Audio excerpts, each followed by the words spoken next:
Hi and welcome back to Total 180, the Caribbean's first, only, and #1 personal branding channel for men. So today we're going to talk about slavery. No, not that kind of slavery, but yeah, maybe.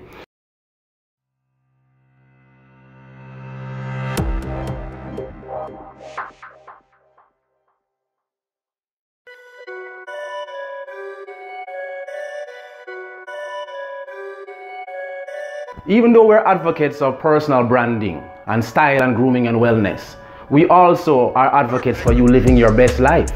And a fundamental tenet of living your best life is being free from financial slavery. I'm not saying I'm free from financial slavery, but I'm saying let's get out of this plantation together.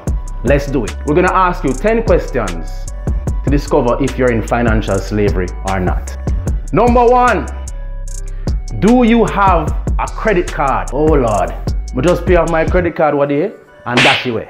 I believe that credit card debt is a fast track to poverty because you're spending imaginary money that's not yours and you're paying for it at murderous interest rates. You're destined to stay poor if you have a credit card. Now, if you're disciplined and you're able to use a credit card and get the miles and pay it off at the end of each month, that's fine. But here's another thing.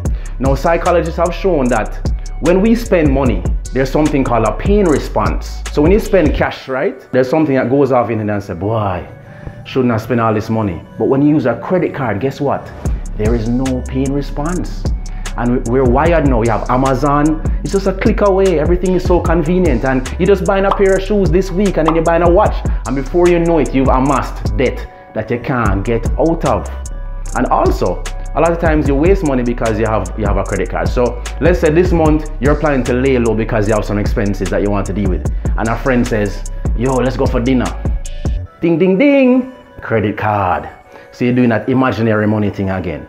So get away from the credit cards. Number 2, do you have a car loan? This is another one how the system gets us enslaved. When somebody says generally that they can afford a car, what they really mean is that they can afford to pay for it through a loan if they have the job that they have. That's not really affording a car. Affording a car is when you can buy it cash. How about you buy a car, a practical car that's within your budget?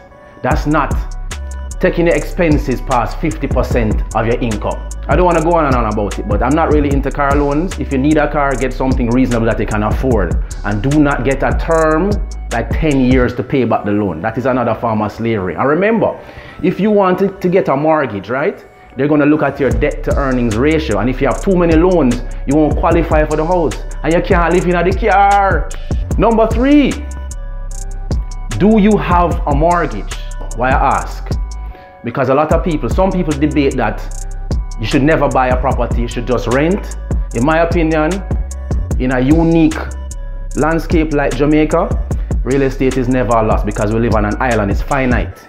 You only have so much land space. And if you can buy a piece of real estate in a good area and lock it down, it's not a liability. Because even though you're going to pay for it, it might not be earning, your next generations will have that. And Caribbean people, we're in a deficit where generational wealth is concerned. So buy that real estate and just make sure you can afford it.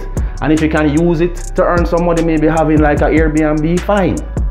Number 4, are your expenses greater than 50% of your net income? So you have the big credit card bill, the big mortgage, the big rent. And by the time you're done, all you have is just enough money to go to work and buy lunch and do it again next month. You're a slave. You have to get out of that. What you should be doing is having 50% of your income in expenses, as in necessities, and then 30% for spending and 20% for saving and investing. Because if you're not saving and investing, you're destined to remain on the treadmill of financial slavery, where we are trying to come off of. Number 5, if you were to lose your job today, how long would you be able to live on your savings? This is a tough one because the answer typically is minimum 6 months. You should have minimum 6 months of your earnings saved or invested. If the answer is no, that means you might be a slave because that means you're probably living paycheck to paycheck, which most of us are doing, but we have to do something about that. So keep that in mind. Trying to amass an emergency reserve with at least 6 months of your income. Number 6, If you were to develop a major illness, how long would you be able to survive financially? Studies have shown that in America, the #1 cause of bankruptcy is medical bills, and I'm sure Jamaica isn't far off. So bear that in mind. How do you mitigate against that? I would say buy some critical illness insurance, because chances are you might not be liquid in the event that you have a major illness. So that might stave off the need for having to borrow money or have to keep a barbecue at work or a fish fry so them can donate some money to pay for your cancer bill. Think about that. Number 7, do you have any investments? I didn't say savings, I said investments. When you have your money in the bank, it's not doing anything for you. As a matter of fact, it's costing you to keep the money in the bank with all the fees and the taxes. It's better if you invest the money or create an investment portfolio. I'm going to give you some more details on that later on, but basically you need to have some investments that will generate income for you, work your money for you. Investments are necessary for you to escape financial slavery. Number 8, do you have multiple streams of income? The fastest way to get out of financial slavery is to create multiple streams of income. So that means that you're not only dependent on your paycheck. You have other money coming in that the boss doesn't know about. That's the way to do it. So it could be as simple as baking some cupcakes and bringing them to work, or selling some phone case. You should always be selling something or generating some extra income, no matter what it is you're doing. That's the way out of slavery.